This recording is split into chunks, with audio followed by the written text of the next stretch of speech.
예수를 나의 구주 삼고 성령과 피로써 거듭나니 이 세상에서 내 영혼이 하늘의 영광 누리도다.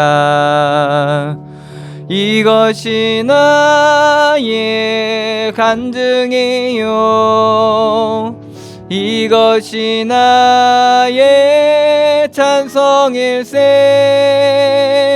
나 사는 동안 끊임없이 구주를 찬송하리로다. 온전히 주께 맡긴 내 영, 사랑의 음성을 듣는 중에 천사들 왕래하는 것과 하늘의 영광 보리로다. 이것이 나의 간증이요, 이것이 나의 찬송일세. 나 사는 동안 끊임없이 구주를 찬송하리로다. 주 안에 기쁨 누림으로 마음의 평강이 잔잔하니 세상과 나는 간 곳 없고 구속한 주만 보이도다. 이것이 나의 간증이요, 이것이 나의 찬송일세. 나 사는 동안 끊임없이 구주를 찬송하리로다.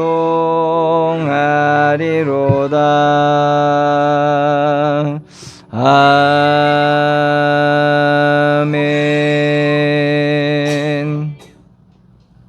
다 같이 묵도드림으로 하나님 앞에 예배하겠습니다.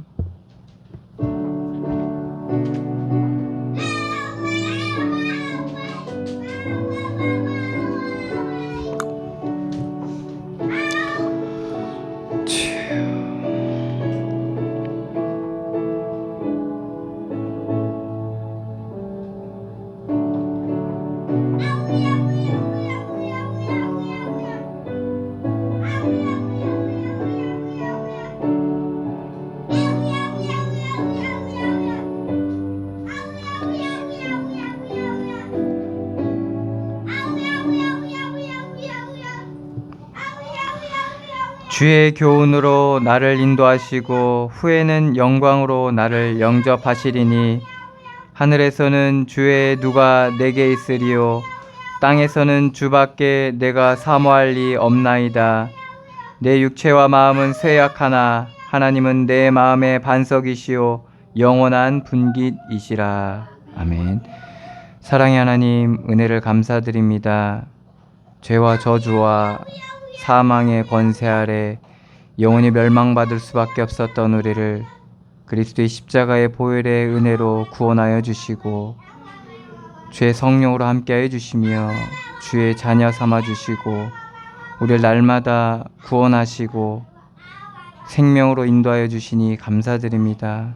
시간 주님 앞에 나와 드리는 예배를 통하여 하나님께서 우리에게 주신 놀라운 그 은혜와 사랑과 그 비밀들이 우리 가운데 풍성하게 누려지고 발견되어지고 깨달아지는 시간들로 인도하여 주시며 우리가 주의 이름을 부를 때 주의 놀라운 구원의 역사가 우리 가운데 누려지는 시간들로 인도하여 주시옵소서. 이 시간 온전히 인도하시고 역사하실 주님께 감사드리며 예수 그리스도의 이름으로 기도드리옵나이다. 아멘.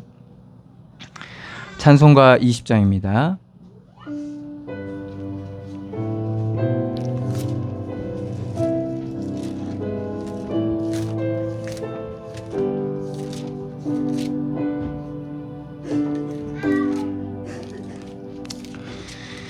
큰 영광 중에 계신 주 나 찬송합니다.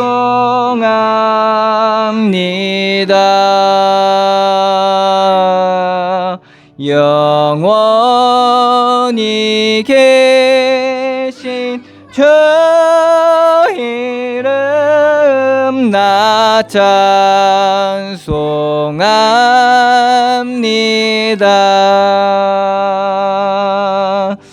한없이 크신 능력을 나 찬송합니다.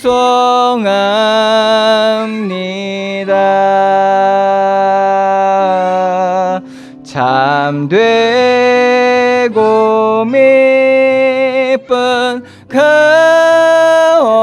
언약 나 찬송합니다.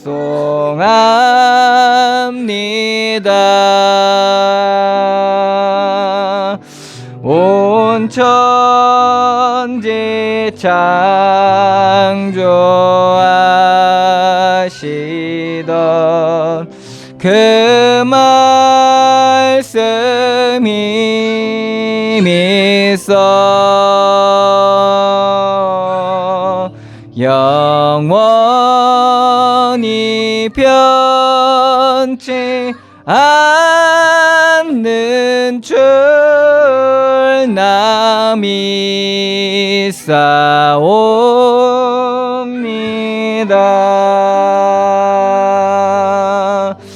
그 온유하신 주음성 날 불러주시고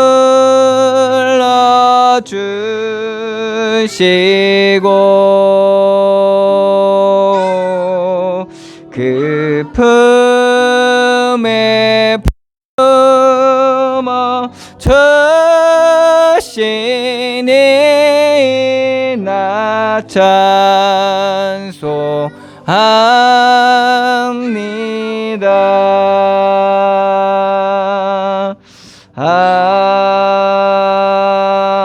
아멘. 교동문 80번입니다.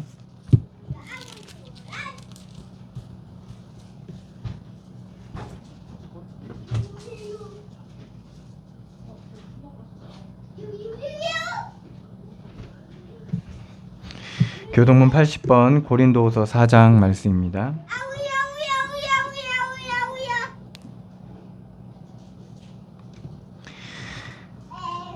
고린도후서 4장 말씀입니다. 우리가 이 보배를 질그릇에 가졌으니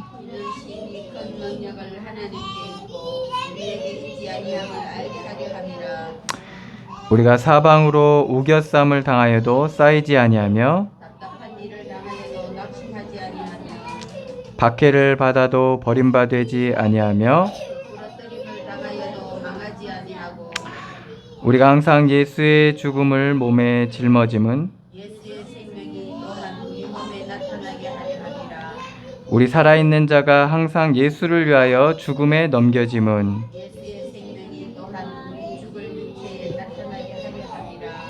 아멘. 민재 유아실로 보내세요. 다 같이 사도신경으로 신앙 고백하시겠습니다. 전능하사 천지를 만드신 하나님 아버지를 내가 믿사오며 그 외아들 우리 주 예수 그리스도를 믿사오니 이는 성령으로 잉태하사 동정녀 마리아에게 나시고 본디오 빌라도에게 고난을 받으사 십자가에 못 박혀 죽으시고 장사한 지 사흘 만에 죽은 자 가운데서 다시 살아나시며 하늘에 오르사 전능하신 하나님 우편에 앉아 계시다가 저리로서 산 자와 죽은 자를 심판하러 오시리라. 성령을 믿사오며 거룩한 공회와 성도가 서로 교통하는 것과 죄를 사하여 주시는 것과 몸이 다시 사는 것과 영원히 사는 것을 믿사옵나이다. 아멘. 찬송가 286장입니다.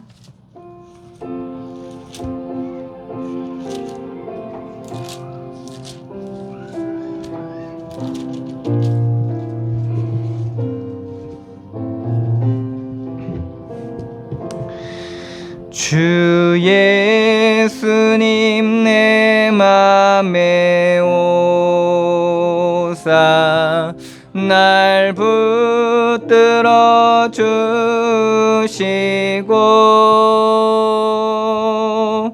내 마음에 새 힘을 주사 늘 기쁘게 하소서. 사랑의 주 사랑의 주 내 맘속에 찾아오사 내 모든 죄 사시고 내 상한 맘 고치소서. 주 예수님 내 맘에 오사 내 소원 다하시고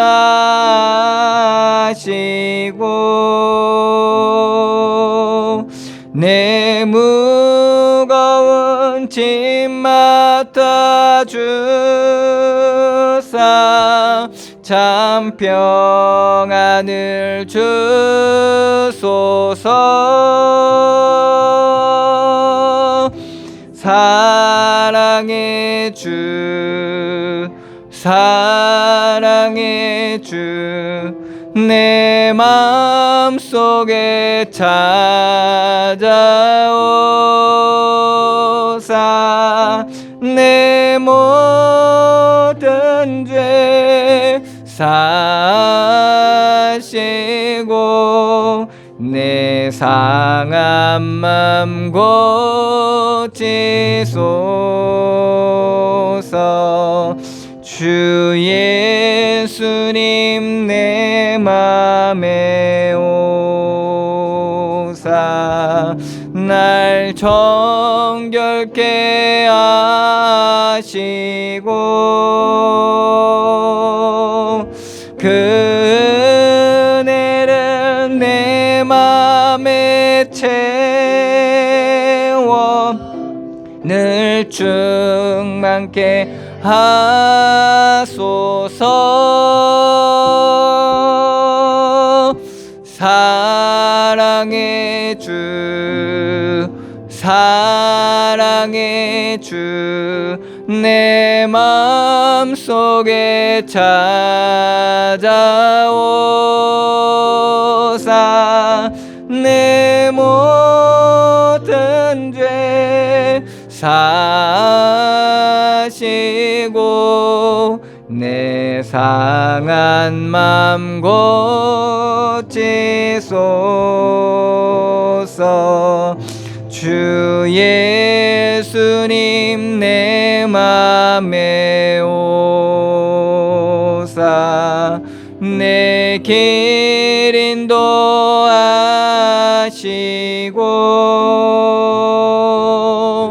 주 성령을 내 맘에 채워 늘 충만케 하소서.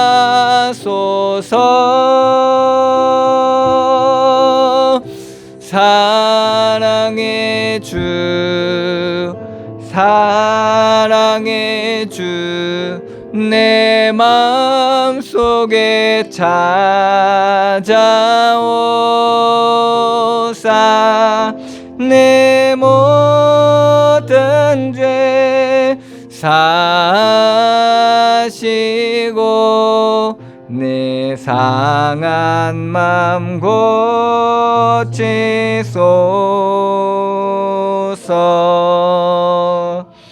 아멘.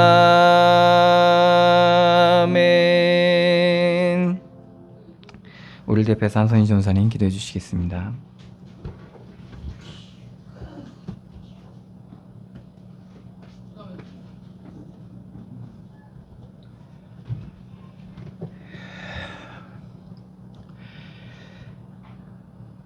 하나님 은혜 진심으로 감사합니다. 오늘도 주께서 은혜로 인도하시고 함께 하셔서 하나님 앞에 마음 열고 진정으로 예배할 수 있도록 은혜 주심을 진심으로 감사합니다. 하나님 오늘 주신 말씀을 통해서 한 주간 동안 은혜 가운데 살게 하시고 정말 우리 성도들이 말씀 안에서 하나님이 주시는 지혜로 충만케 하시고 또 정말 하나님이 하시는 모든 일을 발견하고 따라갈 수 있는 귀한 은혜가 넘치게 하여 주시옵소서. 우리가 가지고 있는 모든 문제들과 또 연약한 부분과 그리고 생각에 얽히는 모든 부분들이 정리되고 또 하나님이 주시는 은혜로 모든 것을 깨닫고 회복되어지는 귀한 은혜가 충만케 하여 주시옵소서. 하나님 아버지, 우리 성도들에게 모든 일에 평안을 주셔서 늘 형통함으로 인도하여 주옵소서. 오늘 말씀을 증거하는 우리 목사님에게 성령으로 충만케 하시고 하나님이 주신 말씀을 대언할 때 그 말씀이 능력과 권세가 되게 하시고 지혜와 그리고 정말 평안이 넘치게 하여 주옵소서. 감사하고 예수 그리스도 이름으로 기도하옵나이다. 아멘.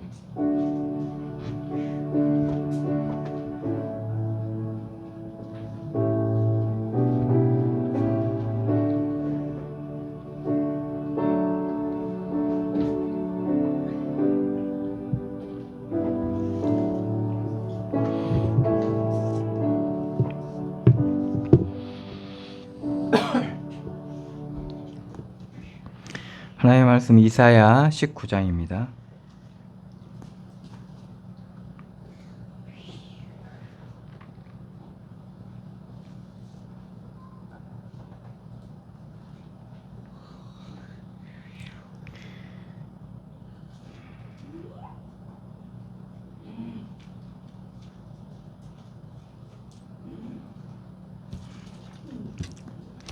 이사야 19장 1절로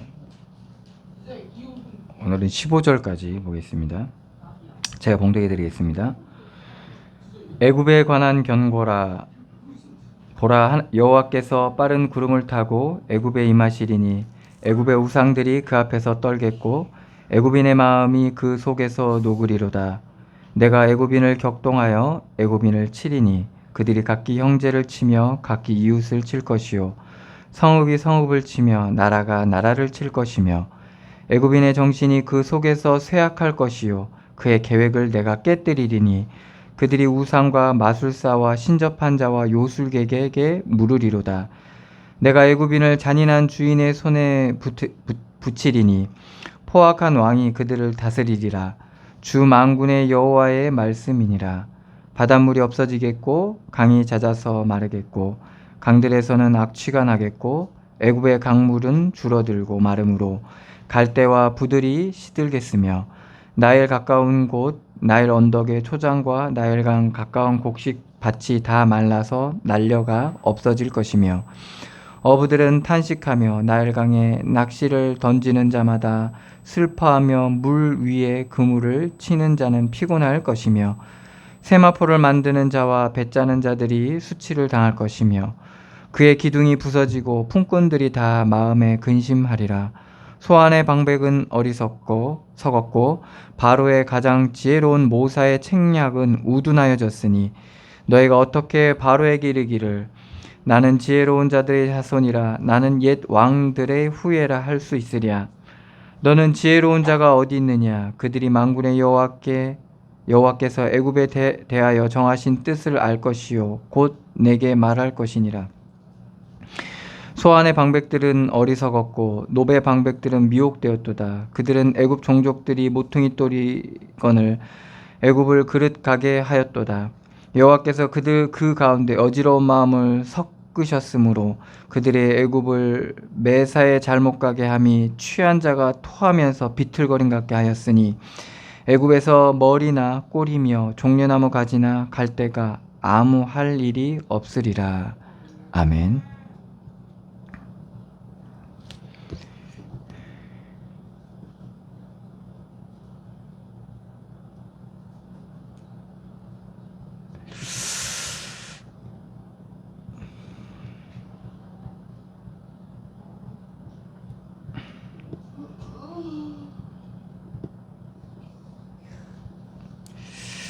오늘 애굽을 향한 여호와께서 경고의 말씀을 주셨습니다. 하나님께서는 이스라엘 나라를 통해서 하나님의 그 살아계심과 여호와의 구원 그리고 그리스도의 언약을 이 땅 가운데 나타내셨습니다. 그래서 이스라엘 출애굽의 과정과 그 이전부터 하나님의 택하신 백성을 통해서 하나님의 살아계심과 하나님께서는 모든 신들의 신이시고 유일한 구원자 되시고 유일한 길이심을 이스라엘 백성을 통해서 그 전 세계에 나타내셨죠. 그래서 누구든지 이 이스라엘 백성을 통해서 그리스도를 인정하는 자마다 구원을 얻게 하셨죠. 그래서 여리고성이 무너질 때도 그 여자와 그 가정들이 구원받은 것처럼 하나님께서는 그들이 이방인이든 아니든 여호와 하나님을 인정하는 자를 하나님께서는 구원하셨습니다. 그래서 이스라엘 나라를 통해서 하나님께서는 끊임없이 그의 사심과 그의 역사와 그의 능력들을 나타내셨죠. 그런데 그 은혜 가운데 그 비밀 가운데 있던 이스라엘 백성들이 하나님의 함께하심과 또한 구원하심에 대한 이 비밀을 잊고 그들의 육신과 세상에 취해가면서부터 하나님의 함께하시는 이 비밀들이 그들 가운데 속혀지기 시작한 것이죠. 그래서 결국에는 그들이 우상을 섬기고 그들의 어려웠던 시절을 하나님께서는 끊임없이 기억하라고 해서 내가 너희 애굽 땅 종되었던 너희를 구원해낸 여호와라. 이 말씀을 십계명에 새기시면서 잊지 않기를 하나님께서 율법의 말씀을 통해서도 계속적으로 말씀해 주셨죠. 명심하라고. 그래서 나그네와 과부와 연약한 자들을 멸시하지 말고 그들을 선대하라고 하나님께서 율법에도 규례에도 그들에게 가르치셨고 그래서 그들이 곡식을 거뒀을 때도 항상 남겨놓으라고 한 거죠. 왜 그러냐면 너희가 광야에 있을 때를 기억하라는 거죠. 그렇기 때문에 우리가 남을 돕고 그리고 연약한 자를 생각하고 그리고 그들을 멸시하는 것이 아니라 존중하는 이유가 뭐냐? 우리도 그들과 같은 연약한 자였고 정말 버림받은 자였고 외인이었고 나그네였다는 것을 그리고 지금도 본향으로 가고 있는 나그네 길을 가고 있는 그러한 자임을 하나님께서 그 삶의 그러한 모습과 그러한 행위를 통해서 기억하게 하셨던 거죠. 그런데 이스라엘 백성들이 전에는 광야를 지나는 나그네였고 그리고 아무 힘없는 그런 자였는데 점점 이 나라가 부강하고 그리고 이들이 경제력을 가지고 힘을 얻다 보니까 결국에는 그들이 영적인 실제죠. 하나님의 자녀고 그리고 우리는 광야길을 지나는 자고 나그네임을 하나님께서 그걸 영적으로 그렇게 명심하라고 그러한 여러 가지 종교적 행위와 그 예배하는 거와 그리고 경배하는 거와 말씀을 통해서 가르쳤음에도 불구하고 이들이 이것들이 점차 잊혀져 가면서 교만이라는 것이 들어오게 됩니다. 그래서 이 교만은 거짓하고 가까워서 교만해질수록 거짓과 세상과 육신에 가까워지고 그것을 원하고 그것을 쫓게 돼 있습니다. 그래서 이스라엘 백성들이 하나님의 백성임에도 불구하고 속혀지는 만큼은 그것들로 계속 취하게 두고 그것을 원하게 되는 그런 상태에 이르게 됩니다. 그러다 보니까 결국에는 세상이 눈에 들어오게 되는 거죠. 세상 속에서 일하시는 하나님을 발견해야 되는데 그 하나님은 점점 속혀지고 가려지니까 결국에는 세상에 살게 되는 거죠. 그러다 보니까 이제 결국에는 화려하고 보암직도 하고 먹음직도 하고 탐스럽기도 한 것들을 계속 쫓다 보니까 결국에는 하나님보다 더 가치 있고 더 복음적이고 더 능력적인 것들, 그들의 육신의 눈으로 봤을 때 그런 것들을 쫓기 시작하게 된 겁니다. 그러다 보니까 결국에는 애굽의 능력과 아수르의 강력함과 그러한 강대국의 화려함에 취하다 보니까 이스라엘 백성들이 결국에는 다른 것들을 숭배하게 되는 거죠. 그게 이제 결국에는 우상이 되는 건데, 그러다 보니까 하나님께서는 그 어둠과 그 죄악과 그 악함을 제하시기 위해서 하나님께서 이 이스라엘 백성들을 비추시기 시작하는 겁니다. 비추시기 시작하다 보니까 결국에는 그들의 삶을 통해서 그들의 역사를 통해서 하나님께서 드러나기 시작한 거죠. 그래서 이사야가 말한 이 10가지 주변에 있는 10가지 나라의 그러한 심판, 하나님의 심판의 예언의 말씀을 통해서 하나님께서는 이스라엘 백성뿐만 아니라 그 주변에 있는 나라까지도 하나님께서 심판하시겠다라는 그러한 하나님의 계획들을, 하나님의 뜻이죠. 이들에게 말씀을 통해서 비추시는 겁니다. 그래서 우리가 하나님의 뜻이 무엇인가라고 늘 우리는 찾길 원고 발견하길 원합니다. 그런데 그것이 하나님의 뜻이 심판일 수도 있고 영광일 수도 있습니다. 치유일 수도 있지만은 회복일 수도 있지만은 우리에게 무너짐과 흩어짐이 될 수도 있습니다. 그래서 우리가 하나님의 뜻을 구할 때는 우리의 원함이 아니라 하나님의 예수님께서도 그렇게 기도하셨죠. 이 잔을 내게서 옮기시옵소서. 그러나 나의 뜻대로 마옵시고 아버지의 뜻대로 해달라는 말입니다. 그것은 결국에는 예수님께서 죽음의 길을 가는 것도 하나님의 뜻이어든 내가 믿음으로 순종하겠다는 거죠. 그래서 우리가 하나님의 뜻을 구하고 바랄 때 자신의 의도와 의지 이런 것들이 부인되어지고 내려놔질 때 그때 우리가 비로소 온전히 하나님의 뜻을 받아들일 수 있게 되는 겁니다. 근데 대부분의 사람들은 곤고하고 그리고 고난 가운데 있고 그리고 대부분 사람들이 힘들기 때문에 그 반대의 것들을 되게 원합니다. 치유와 회복과 영광과 부귀와 영화 이런 것들을 사람들이 원하기 때문에 자꾸 그러한 방향으로 사람들이 쫓아가게 되면서부터 속혀지기 시작합니다. 그래서 한때 성공신학, 해방신학 그러한 말하자면 신앙이 득세할 때가 있었습니다. 왜 그러냐면 우리나라가 너무 힘들었잖아요. 우리나라뿐만 아니라 전세가 힘들었죠. 그러니까 성경 말씀을 푸는데 우리가 가난할 필요가 뭐 있냐? 하나님은 가난한 자를 원하시지 않습니다. 그리고 우리가 성공해야 됩니다. 이제 성공신학으로 이제 방향을 잡아가지고 사람들에게 메시지를 막 했던 유명한 사람들이 있었어요. 근데 이런 사람들이 아니나 다를까 정말 성공하고 정말 능력이 나타나고 사람들이 힘을 얻어가지고, 그런데 하나님께서 그들의 어두움을 드러내세요. 그 이면에 있는 부패와 그들의 악함을 하나님께서 드러내시는 일들이 기독교 역사 속에서도 있습니다. 그래서 우리가 하나님의 말씀을 받을 때 하나님의 뜻을 듣기를 원하시잖아요. 여러분들 하나님의 뜻을 발견하기를 원하시잖아요. 그러기 위해서는 먼저 내가 겸손히 하나님 앞에 나아가야 되고, 그리고 자신을 발견해야 돼요. 하나님 앞에서 나를 발견해야 돼요. 나는 내가 죄인임을 하나님 앞에서 발견해야 돼요. 그리고 연약한 자임을 하나님께서 하나님의 은혜로 발견해야 됩니다.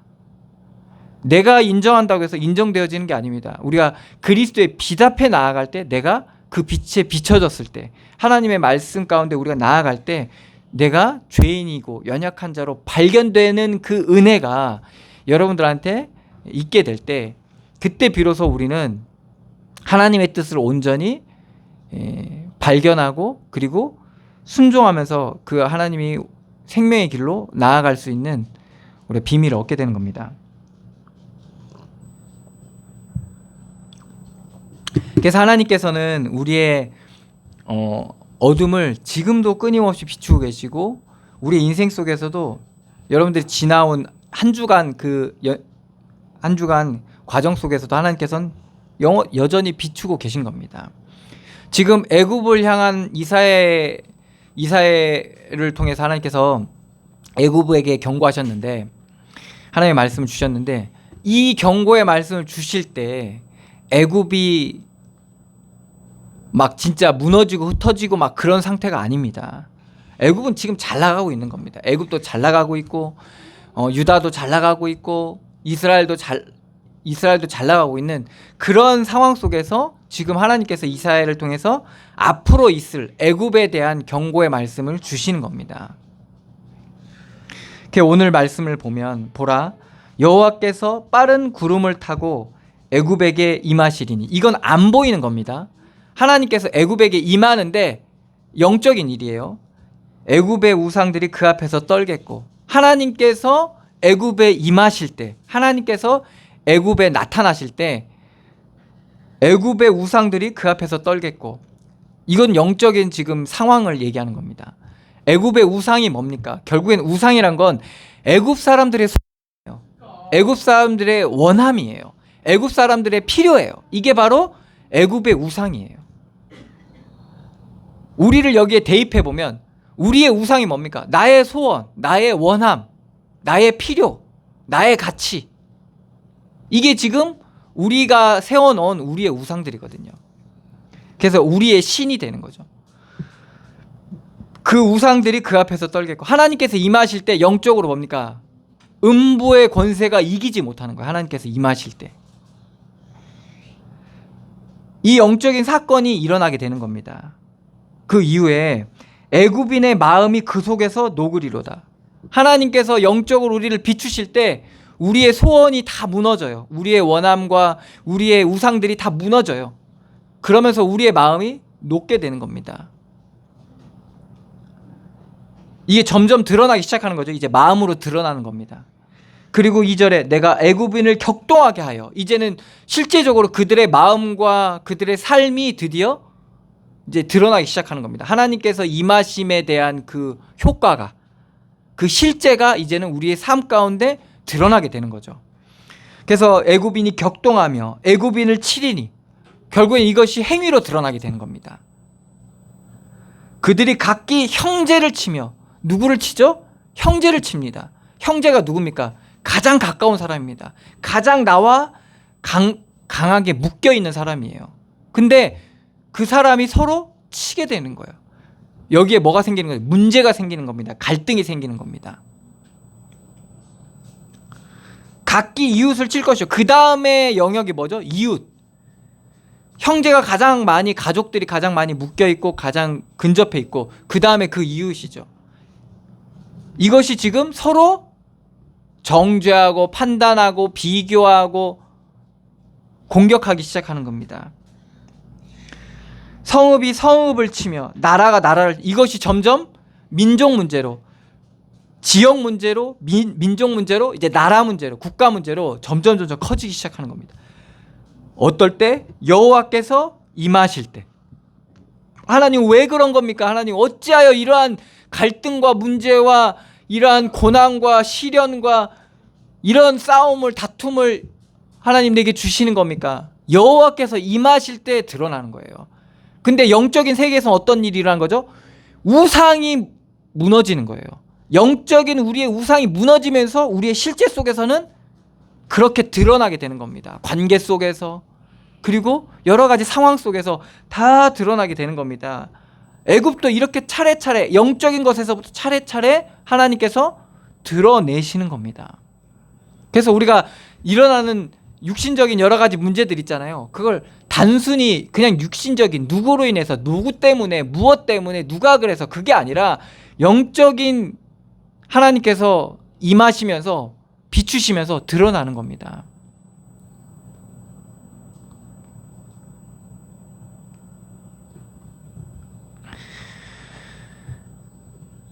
3절입니다. 애굽인의 정신이 그 속에서 쇠약할 것이요. 그러니까 육신적으로 이렇게 되다 보니까 영적으로는 점점 쇠약해지는 겁니다. 다른 성경에는 낙담할 것이며, 낙심하는 거예요. 실망하고. 왜 그러죠? 그들의 우상이 무너지니까 그런 거예요. 그들의 소원과 계획과 원함, 필요, 이런 것들이 무너지니까 낙담하게 되는 겁니다. 그의 계획을 내가 깨뜨리리니 그들이 우상과 마술사와 신접한 자와 요술객에게 물으리로다. 그들이 전에는 육신적으로 뭔가 계획적으로 다 조건적으로 다 갖추고 있었던 것들이 무너져 버리니까 이제는 그들이 어디를 쫓아가냐? 오늘 말씀처럼 우상과 마술사와 신접한 자와 요술객에게. 이들은 뭔가 신령하고 뭔가 영적으로 능력 있고, 그러니까 그런 말하자면 영적인 가리워진, 이들이 알 수 없는 그런 영적 세계에 대한 자신의 육신의 한계를 가지고 그 영적 세계를 찾아가는 일들이 일어나는 겁니다. 근데 이게 다 뭐죠? 이게 다 육신이에요, 사실은. 중요한 비밀은 뭐죠? 여호와께서 임하시리니, 임했기 때문이라는 거예요.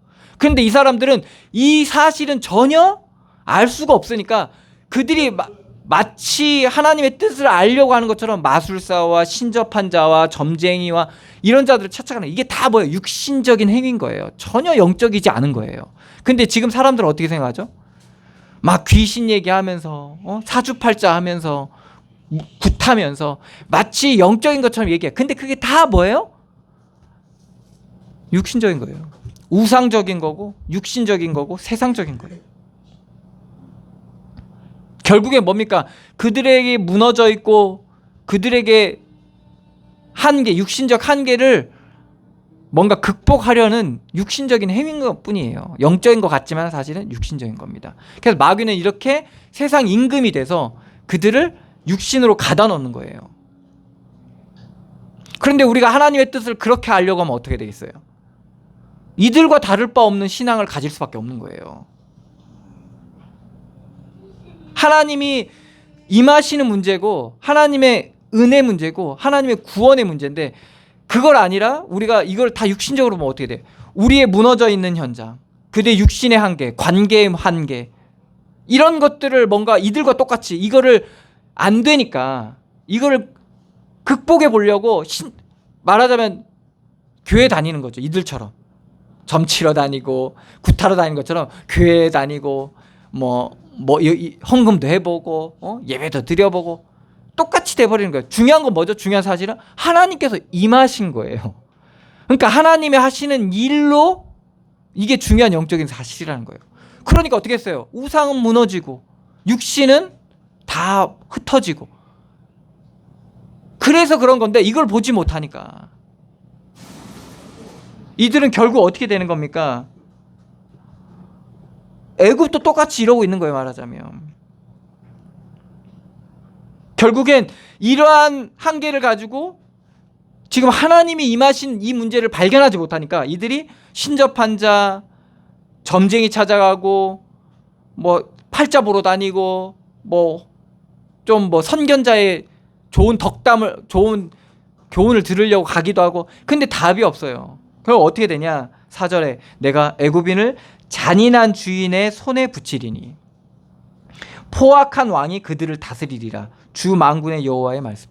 그러니까 결국에는 이들이 찾고 찾다가 찾았는데 그게 뭐예요? 포악한 왕, 잔인한 주인을 만나게 되는 겁니다. 그게 뭐죠? 영적으로 보면 마귀와 귀신과 육신과 세상과 이게 잡히는 거예요.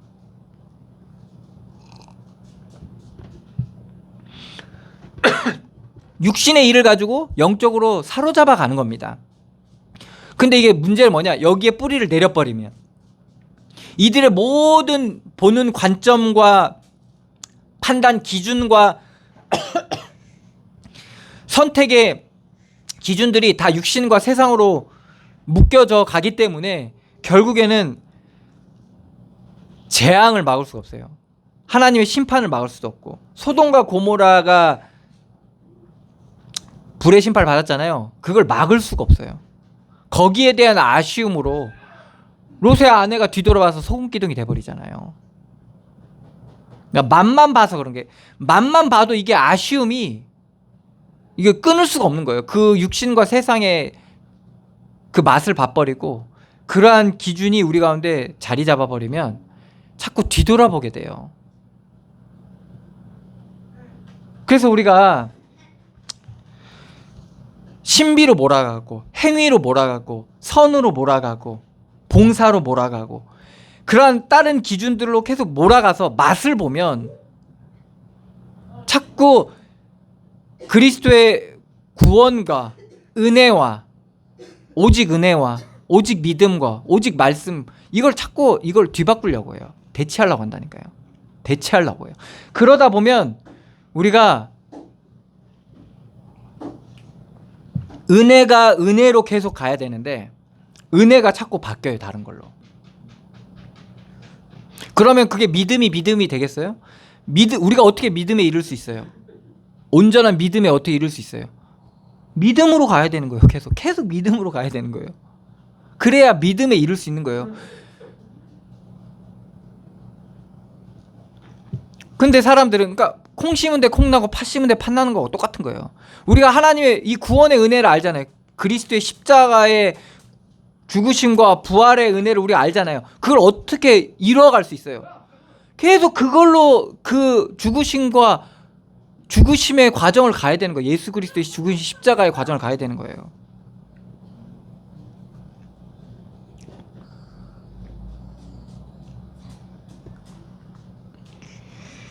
그렇지 않게 되면 결국에는 그 믿음의 열매, 우리가 믿고 있는 그 믿음의 열매가 맺어질 수 없는 거고, 우리가 하나님께 받았던 그 은혜가 온전히 은혜되지 못하는 겁니다. 그래서 우리가 잘하는 게 뭡니까? 영적으로 성장하는 게 뭐예요? 우리의 의지와 우리의 판단과 우리의 모든 것들이 그리스도 안에서 점점 거기에 넘겨지는 거예요. 더 넘겨지는 거거든요.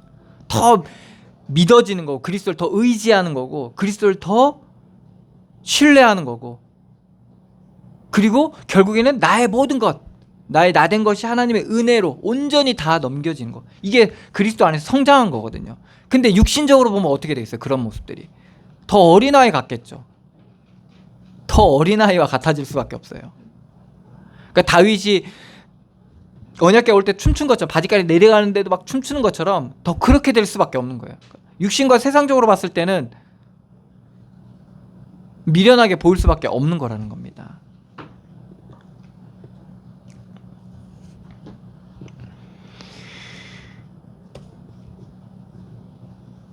그런데 이스라엘 백성들이 이런 것들을 온전히 누리지 못하다 보니까 결국에는 애굽이 좋은 거죠.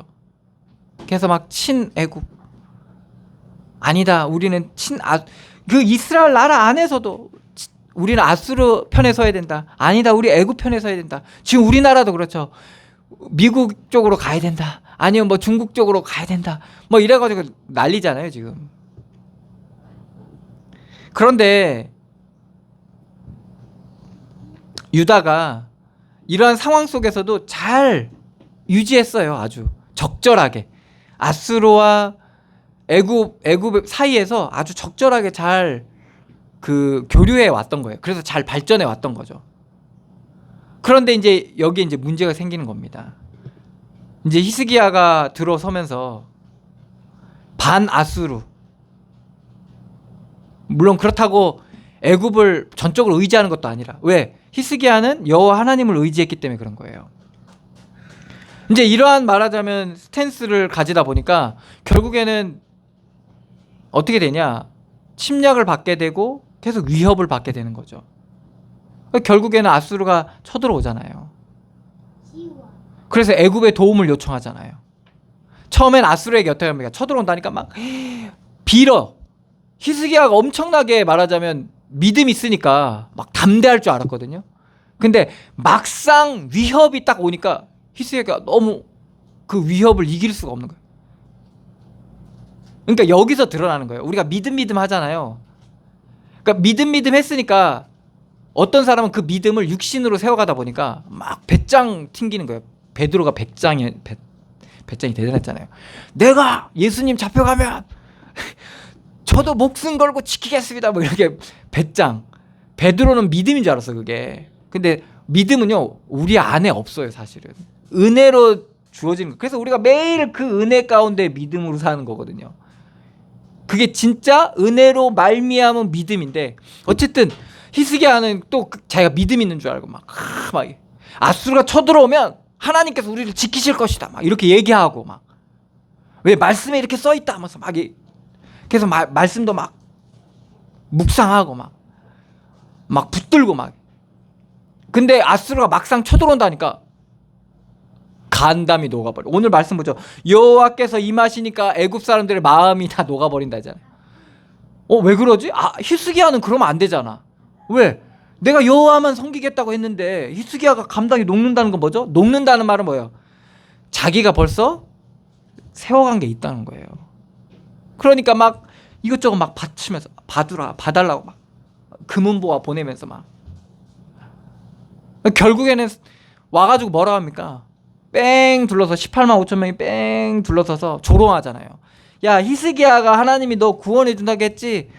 야 그 구원해 준다는 하나님 어디 있냐 지금 쟤 봐라 처박혀서 나오지도 않잖아. 쫄아가지고. 니네들이 믿는 하나님이 요 정도로 약하다. 우리가 니네들 이 나라뿐만 아니라 수많은 나라의 신들을 우리가 다 처단했다. 우리 신이 최고다. 막 이러면서 조롱하는 거예요. 야 히스기야 말 들을 필요 없다. 항복해라. 막 이러면서 얘기하는데 그 말이 다 맞거든요. 다 맞아요. 그러니까 히스기야가 비로소 그때 온전히 하나님 앞에 온전한 자세로 갑니다. 죽은 자와 같은 상태로 살아있는데 죽은 자와 같은 상태로 히스기야가 하나님 앞에 갑니다. 사실 그게 맞는 거거든요. 그게 우리의 위치예요 사실은. 우리가 은혜 아니면 우리는 사실은 설 수가 없는 거예요. 그냥 하나님께서 어떻게 합니까? 그냥 여러분들 잘 알다시피 그냥 깔끔하게 해결해 버리잖아요. 어떻게 하셨죠? 구원하셨습니다. 그 구원의 후유증은 어떻습니까? 이스라엘 입장을 볼게요. 구원의 후유증이 어때요? 성전에 있는 몇 톤이 있었다고 하더라고요. 이스라엘 나라의 그 금은보화가. 그거를 다 바쳤다니까요. 아수르한테. 애굽한테 요청도 해보고 아수르한테 빌어도 보고 그게 다 날아갔어요. 구원은 받았는데 자기한테 있는 많이 모아놓고 쌓아놨던 것들이 다 없어요. 그래서 있을 수도 있는 거고 없을 수도 있는 거예요. 우리의 삶은. 물론 아수르가 받은 피해는 더 컸지만 하나님께서 임하실 때 이렇게 되는 겁니다. 그러니까 딱 보면 어때요? 히스기야도 죽을 뻔했고 아수르도 작살났고. 그러니까 하나님께서 임하실 때 이렇다는 거예요. 물론 하나님께서 히스기야를 살리셨지만 결국엔 살았지만은 목숨은 건졌지만은 남은 건 없는. 만약에 있고 없고의 기준으로 봤을 땐 그렇다는 겁니다. 그래서 하나님께서는 이렇게 우리 안에 있는 임하실 때 우리의 어둠을 낱낱이 다 밝히십니다. 오늘 애굽도 그렇습니다. 그래서 하나님께서 이것을 다 드러내시고 이들이 여호와의 이름을 불러야 되는데 여호와의 이름을 부르지 않으니까 결국에는 이들이 신접한 자, 요술객, 마술사, 우상 이들을 여기에 쫓아가니까 하나님께서 더 잔인한 주인의 손에 붙이고 포악한 왕이 그들을 다스리게 되는 겁니다. 결국에는 어떻게 됩니까? 5절부터 이들의 이러한 말하자면 상황으로 인해서 바닷물이 없어지겠고 강이 잦아서 마르겠고 여러분들 애굽이 그 나일강에 건설된 나라잖아요. 그래서 그 나일강을 통해서 이들이 풍성하게 풍요롭게 발전합니다. 그래서 이걸 통해서 이들이 삶의 모든 말하자면 필요를 이 나일강을 통해서 다 얻게 됩니다. 뭐 곡식을 재배하는 것뿐만 아니라 운하 이들이 이동하는 것도 그렇고 그리고 나중에 나오는 여러 가지 그 생활용품들도 이걸 통해서 다 그리고 식량 또한 물가에 있는 물고기를 통해서 잡아먹으면서 이들이 살았던 거죠. 근데 이게 말라버리니까 결국에는 이들이 누렸던 풍요로움, 번영 이런 것들이 다 무너지게 됩니다. 바닷물이 없어지겠고 강이 잦아서 마르겠고 강들에서는 악취가 나겠고 왜 물이 주니까 결국에는 물고기가 살 수가 없잖아요. 물고기가 죽으면 어떻게 됩니까? 악취가 나는 거죠. 전에는 거기서 풍요로움 계속 공급받던 그것들이 결국에는 고통으로 이들에게 이제 다가오는 겁니다. 이걸 통해서 알 수 있는 게 뭡니까? 그 강이 늘 흐르는 강이 늘 있는 강이 아니라 그냥 자연에 있는 게 아니라 하나님께서 이것도 허락하신 거라는 걸 이들이 알아야 되는 거죠. 근데 그걸 모르고 그걸 외면하고 그 하나님을 구하지 않으니까 결국에는 그들이 당연하게 누렸던 그 축복과 당연하게 누렸던 그러한 은혜들이 결국에는 다 없어지는 겁니다. 애굽의 강물은 줄어들고 마름으로 갈대와 부들이 시들겠으며 이 갈대 부들 이런 것들이 이들의 삶에 되게 유익한 것들이에요. 삶에 되게 필요한 것들. 갈대로 뭐 지어서 만들기도 하고 이들의 삶에 필요한 도구들이 이런 것들로 통해서 다 제작되고 사용되었는데 이런 것들이 더 이상 사용될 수 없는 나일 가까운 곳 나일의 언덕 초장과 나일 가까운 곡식밭이 다 말라서 날려가 없어질 것입니다.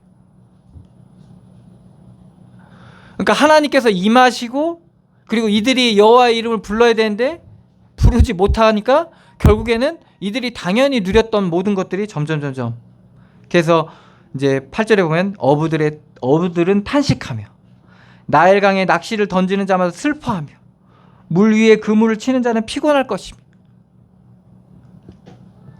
세마포를 만드는 자와 배 짜는 자들이 수치를 당할 것이요. 왜? 세마포와 그 배를 짤 때 물이 필요하거든요. 그러니까 이 물이 없으니까 이들이 결국 하지를 못하는 거예요. 우리가 이제 반도체를 만들잖아요. 반도체를 만드는데 가장 중요한 게 뭐냐면 엄청난 양의 물이 필요합니다. 물론 그 원자력 발전을 돌릴 때도 엄청난 양의 물이 필요해요. 그리고 또 중요한 게 아주 고품질의 그 전기가 우수하게 그러니까 균일하게 공급되어야 한다고 하더라고요. 그러니까 결국에는 자연의 중요한 베이스가 깔려지지 않으면 우리가 누리고 있는 최첨단의 기술과 이 생활의 이 모습들이 누려지지 못하는 거예요, 사실은.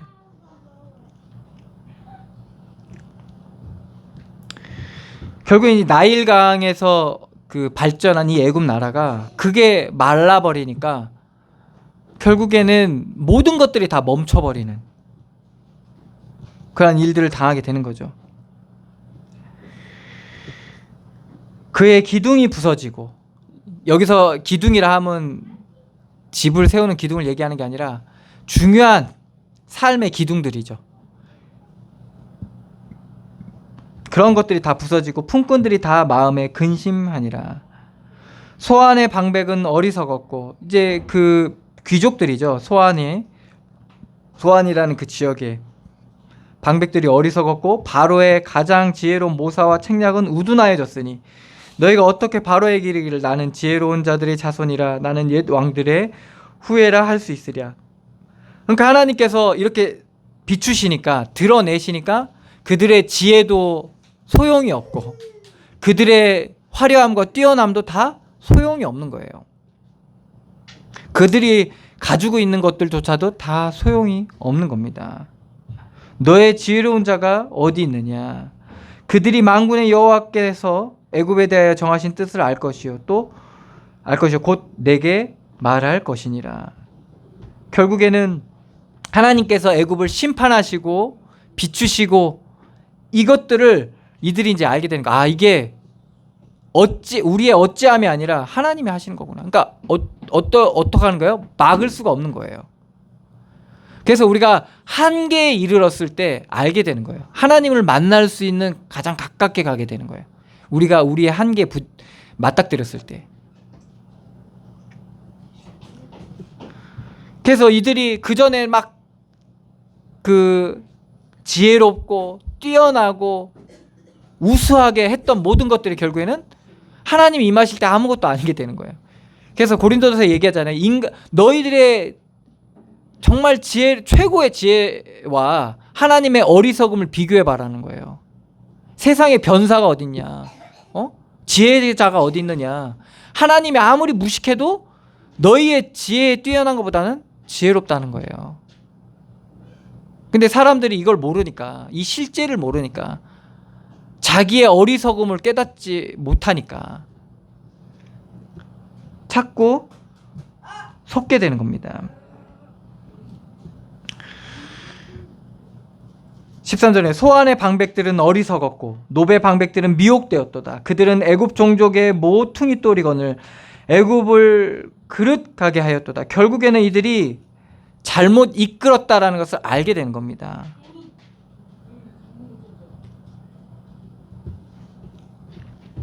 그 아수르 군사 18만 5천 명이 죽은 이후에, 물론 우리가 지난주에 나눴지만은 18만 5천 명이 죽은 이후에 애굽 사람들이 와서 이스라엘에게 고마움을 표합니다. 왜 그러냐? 아수르가 너무 강력했기 때문에 애굽이 되게 위협을 받았거든요. 그래서 이스라엘 유다를 통해서 완충작용을 하고 싶었던 거예요. 그러니까 자기들이 싸우지 않고 전쟁터를 유다로 사용하고 싶었던 거예요. 그러니까 그러한 상황이었기 때문에, 그래서 그러니까 히스기야가 애굽에게 원조를 요청했지만 애굽이 도와주질 않거든요. 그래서 더 히스기야가 절망하게 되는데, 어쨌든 그랬는데 18만 5천 명이 날아갔잖아. 그러니까 손 안 대고 코 푼 거죠. 너무 고마워서 여호와 하나님 앞에 와서 경배하거든요. 애굽 사람들이. 그러니까 그 정도로 말하자면 애굽도 아수르가 되게 무서웠던 그런 상황이었던 거죠. 그래서 이들이 막 그런 지혜를 짜내가지고 어떻게 해서든 이들이 살아보려고, 아니 주의 이름을 부르고 주를 신뢰하고 그 은혜를 누려야 되는데, 이게 믿음의 문제고 영적인 실제를 알아야 되는 문제인데, 이걸 제껴놓고 이 소안의 방백들과 이 관료들이 지혜를 짜내서 어떻게 하는 거예요. 그런데 그게 다 한계가 오는 겁니다. 결국엔 그것들이 애굽을 그릇 가게 하였도다. 잘못 이끌었다는 거예요. 이 애굽을 잘못 이끌었다는 거예요. 여러분들 이집트가 어떤 나라인지 아시잖아요. 피라미드, 스핑크스, 놀라운 천문학적 그리고 건축술, 천문학 학문적으로 높은 이 나라가 오늘 말씀 뭐라고요? 그릇 행하였도다. 결국에는 하나님 모르니까 그들의 한계가 그들의 역사 속에서 드러났다는 겁니다. 여호와께서 그 가운데 어지러운 마음을 섞으셨으므로, 이게 문제인 거예요. 결국에는 어지러운 마음이 그들 가운데 들어가면 그 뛰어난 기술과 지혜를 가진 사람도 결국에는 어리석어진다는 겁니다. 13절에도 미혹되었도다. 미혹하는 마음이 들어가 버리면, 미혹의 영이 들어가 버리면 끝이에요. 여러분들, 어지러운 마음이 생겨버리면 끝이라니까요. 14절에 그들이 애굽을 매사에 잘못 가게 함이, 매사에 잘못 가게 하는 거예요. 어지러운 마음이 들어가니까 매사에 잘못 가게. 우리나라랑 똑같습니다. 지도자가 어지러운 마음으로 미혹되어서 어지러운 마음을 갖게 되면 매사에 잘못 판단하게 되는 겁니다. 그러면 나라가 그냥 작살나는 겁니다. 우리가 코로나 시국을 지날 때 모든 나라들은요, 다른 나라들은 경제적으로 어찌하면 이 무리 없이 가게 할까라고 해서 허리띠를 졸라매서 어떻게든 그 최대한의 문제가 경제적인 나라의 형편이 어려워지지 않게 그렇게 경영을 했었거든요. 근데 우리나라는 어떻습니까? 코로나가 생기니까 이걸 핑계로 더 빛을 낸 거예요. 더 막 돈 잔치를 한 거예요, 말하자면. 그러니까 그 짧은 기간에 그 이전에 지었던 빚보다 더 많은 빚을 지게 됐거든요. 이게 어지러운 마음이 들어오면 모든 매사의 판단을 그렇게 하게 되면, 우리가 나라 일이니까 우리하고 잘 피부에 와닿지 않은 것 같지만 사실은 이것들이 굉장히 큰, 말하자면 어리석은 판단이었던 거예요. 그리고 또 하나 어떤 문제가 있습니까? 자신의 세력을 견고하게 세우기 위해서 세대를 나누고 성별을 나누고, 그래서 젠더 갈등, 그리고 세대의 갈등, 그리고 각 분야별로 일하는 사람들의 갈등을 계속 조장을 한 거예요. 그리고 지역 간의 갈등. 그렇게 만들다 보니까 사람들이 온전한 말을 들을 수 없는, 객관적인 말을 판단할 수 없는 그런 상태가 되는 거예요. 그러니까 매사에 잘못 가게 하면 이게 다 찢어지는 거예요. 오늘 애굽이 왜 망한다 했어요? 서로 싸우는 거예요. 바깥에서, 외부에 의해서 한 게 아니라 내부에서 갈등이 일어나가지고 서로 형제 이웃끼리 계속 싸우다 보니까 결국에는 외부에서 잔인하고 악한 왕이 들어오는 겁니다.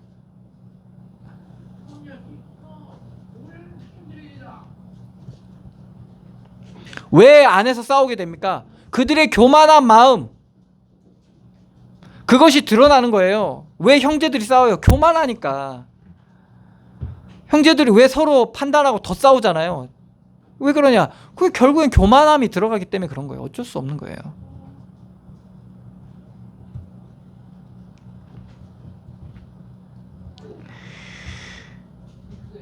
그들이 애굽을 매사에 잘못 가게 함이 취한 자가 토하면서 비틀거림 같게 하였으니.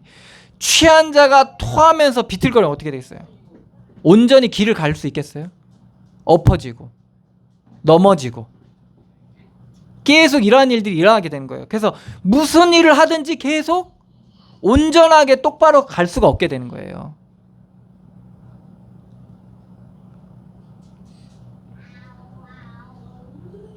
지금 정치인들을 보면 아시잖아요. 인기에 취해가지고, 인기에 취해서 어른을, 그 사람들의 조언을 듣지 못하고, 그러니까 자꾸 거짓을, 계속 거짓 것을 만들고, 그리고 그러니까 이런 일들이 막 계속 일어나고 있어요.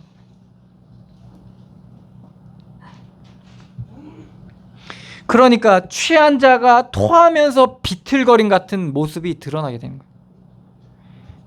거예요. 이 모습이 오늘 말씀에 나와 있지만 나 자신에게, 그리고 가정에게, 이웃에게, 지역에, 민족에, 나라에 이게 드러나게 되는 거예요. 이게 그래서 나 하나의 문제로 여러분들, 내게 있는 이런 여러 가지 과정들이 있잖아요.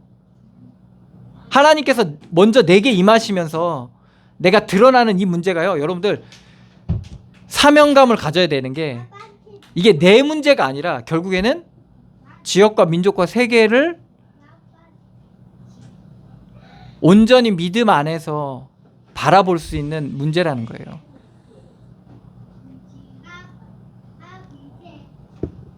그래서 하나님의 비밀은 놀랍지 않습니까? 성령의 비밀 놀랍지 않아요? 모든 가운데, 모든 온 우주 만물 가운데 하나님께서 충만하시는데 성령께서는 우리 안에 계세요. 이게 비밀이거든요. 내가 그래서 그 성령의 충만함을 누리면 온 우주 만물 가운데 충만하신 그 성령의 비밀을 누릴 수 있게 돼요. 통하게 돼 있는 거예요. 그래서 내가 은혜 누리면 결국에는 이게 결국에는 빛이 비춰지게 돼 있는 거예요. 그래서 이렇게 어떤 창문이라는 찬양이 있는데 그 찬양 가사 어떻게 되냐면 우리는 창문이라는 거죠. 하나님께서 우리를 비추시면 우리의 창문을 통해서 이 빛이 비춰지는 거예요. 그런데 이 창문이 더러워지면 어떻습니까? 빛은 분명하게 비치고 있는데 우리가 선글라스도 그렇잖아요. 빛이 그대로 비춰지지 않잖아요. 그리고 선글라스 색깔이 많잖아요. 뭐 노란 것도 있고 빨간 것도 있고 파란 것도 있고. 그러니까 빛은 분명히 그 자연의 빛인데 그걸 통과해 버리면 창문이 그래 버리면 빨갛게 파랗게 노랗게 비춰진다는 거죠. 그러니까 하나님께서 우리의 창문을 닦으시는 거예요. 창문에 똥이 묻었어. 똥 닦고. 창문에 누가 토했어. 그럼 닦고. 창문에 벌레가 와서 부딪혀가지고 죽었어. 그것도 닦아야 되는 거죠. 그러니까 하나님은 그 일을 우리 가운데 하고 계시는 겁니다. 그래서 이 애굽 나라도 하나님께서 그렇게 비추시는 겁니다. 애굽에서 머리나 꼬리며 종려나무 가지나 갈대가 아무 할 일이 없으리라. 그들이 유용하게 썼고 그들이 유용하게 사용했던 모든 것들이 다 결국엔 아무것도 아닌 허무하게 돼 있는 거예요. 그래서 우리가 처음으로 돌아가면 언제? 보라 여호와께서 빠른 구름을 타고 애굽에 임하시리니 하나님께서 임하실 때 동일하게 하나님께서 우리의 삶 가운데 임하실 때 우리의 마음 가운데 임하실 때 우리의 현장 가운데 임하실 때 하나님께서는 이렇게 하십니다. 그래서 우리가 그때 그것을 하나님의 하신 일로 보고 하나님이 임하실 때 그것을 하나님의 임하심으로 보고 우리가 하나님의 은혜를 구하고 지혜를 구하고 도우심을 구하고 주의 이름을 부를 때 하나님께서는 구원하시는 겁니다. 아스로스사 18만 5천 명을 해결하신 그 하나님께서 동일하게 지금 우리와 함께 하시기 때문에 그래서 우리가 어느 현장 가운데서든지 주의 이름을 부르고 구원을 누리는 그러한 축복을 누리시기를 축원합니다. 기도하시겠습니다. 하나님 은혜를 감사드립니다.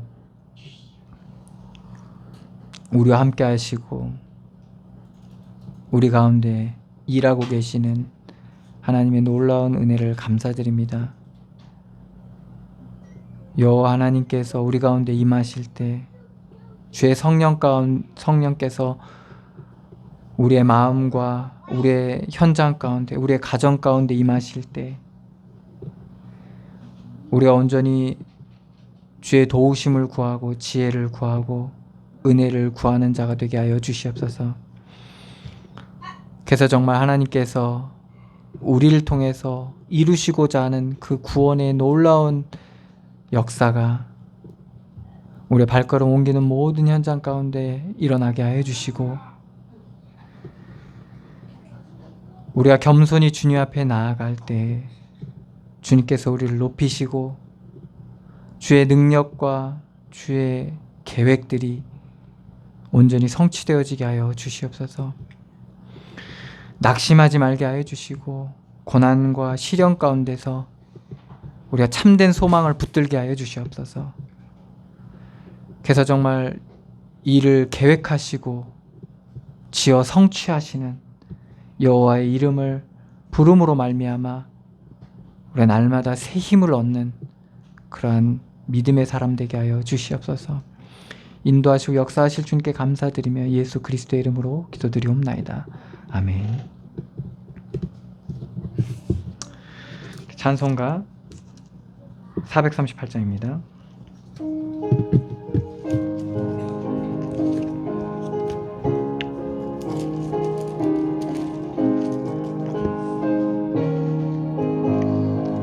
내 영혼이 은총 입어 중한 죄지 벗고 보니 슬픔 많은 이 세상도 천국으로 와도다. 할렐루야 찬양하세. 내 모든 죄 사함받고 주 예수와 동행하니 그 어디나 하늘나라. 주의 얼굴 뵙기 전에 멀리 뵈던 하늘나라.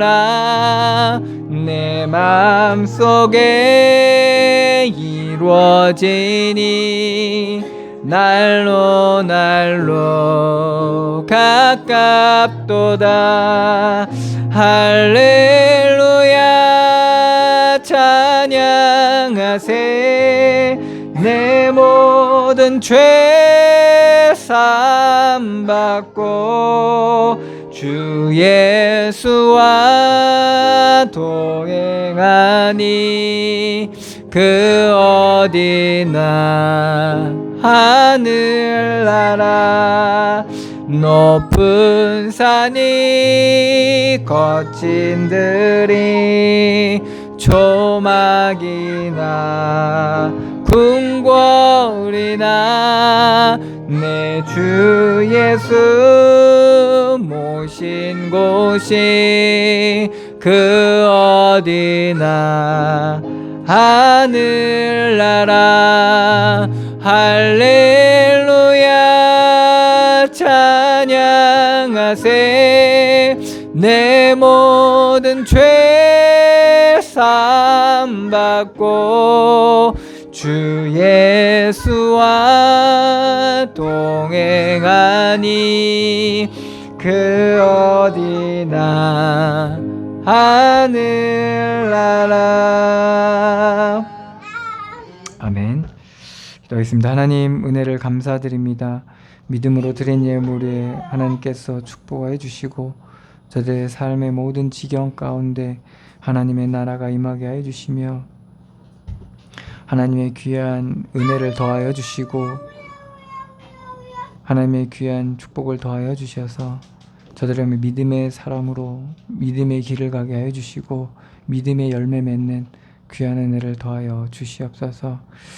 온전히 주의 성령께서 보호하시고 지혜 주시고 힘 주시고 능력 주시옵고 저들의 주의 이름을 부를 때 하나님의 귀한 비밀한 일들이 저들 가운데 발견되어지게 하시며 저들의 어두운 골짜기를 다닐지라도 사망의 음침한 골짜기를 다닐지라도 해를 두려워하지 않고 하나님의 함께 하심을 의지하고 누리게 하여 주심으로 말미암아 저들의 귀한 하나님의 영광이 저들을 통해서 드러나게 하여 주시옵소서. 인도하시고 역사하실 주님께 감사드리며 예수 그리스도의 이름으로 기도드리옵나이다. 아멘. 찬송가 2장입니다.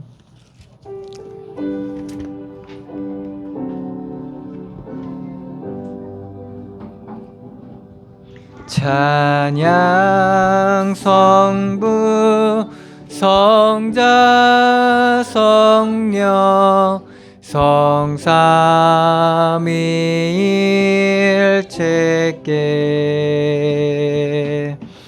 영원 무궁하기까지 영광을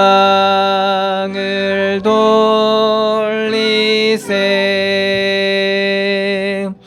영광을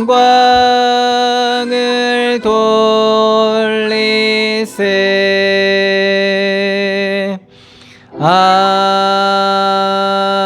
아멘. 이제는 우리 주 예수 그리스도의 은혜와 하나님의 사랑과 성령의 교통하심이 여기 모인 주의 백성들 머리머리에와 그들 속한 가정과 가문 위에 그들의 발걸음 옮기는 모든 현장 위에 이제로부터 영원까지 항상 함께 계실지어다. 아멘.